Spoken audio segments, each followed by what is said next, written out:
தற்போது கிடைத்துள்ள மற்றொரு அண்மை செய்தி. மெத்தப்பட்டமைன் போதைப்பொருள் கடத்தல் வழக்கில் தற்போது காவலர் ஆனந்த் கைது செய்யப்பட்டிருக்கிறார் என்ற ஒரு தகவல் கிடைத்துள்ளது. இதை அண்மை செய்தியாக பார்க்கின்றோம். மெத்தப்பட்டமைன் போதைப்பொருள் கடத்தல் வழக்கில் என்சிபி காவலர் ஆனந்த் கைது செய்யப்பட்டிருக்கிறார். தலைமறைவாக இருந்து வந்த காவலர் ஆனந்தை தனிப்படை போலீசார் கைது செய்திருக்கிறார்கள். மெத்தப்பட்டமைன் போதைப்பொருள் கடத்தல் வழக்கில் சில நாட்களுக்கு முன்பு காவலர் ஜேம்ஸ் கைது செய்யப்பட்ட நிலையில் தற்போது என்சிபி காவலர் ஆனந்த் கைது செய்யப்பட்டிருக்கிறார்.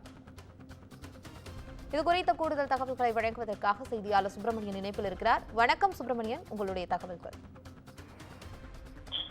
சென்னையில் போதைப் பொருள் நடமாட்டத்தை தடுப்பதற்கும் அதே போல விற்பனை செய்பவர்களை கைது செய்வதற்கும் தனிப்படை அமைக்கப்பட்டிருக்கிறது. அந்த தனிப்படை போலீசார் பல்வேறு கட்ட நடவடிக்கைகளை மேற்கொண்டு வருகிறார்கள். அதன் ஒரு கட்டமாக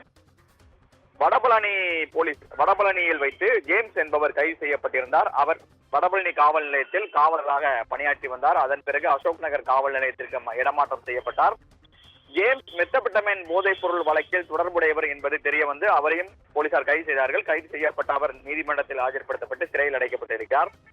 இவரிடம் நடத்தப்பட்ட விசாரணையில் மேலும் ஒரு போலீசாருக்கு தொடர்பு இருப்பது தெரிய வந்தது. அவருடைய பெயர் ஆனந்த் என்பதும் தெரிய வந்தது. இவர் மத்திய போதைப் பொருள் தடுப்பு பிரிவு அலுவலகத்தில் பணியாற்றி வருவதும் விசாரணையில் தெரிய வந்தது. இவர் ஆனந்துடைய வீட்டிற்கு நேரடியாக சென்ற தனிப்படை போலீசார் அவரை கைது செய்யக்கூடிய முயற்சியில் ஈடுபட்டார்கள். ஆனால் அவர் தலைமறைவாகிவிட்டார். அவரை தேடக்கூடிய பணியில் தீவிரமாக தனிப்படை போலீசார் ஈடுபட்டனர். இந்த நிலையில் தற்போது அவர் பிடிபட்டிருப்பதாக தெரிய வந்திருக்கிறது.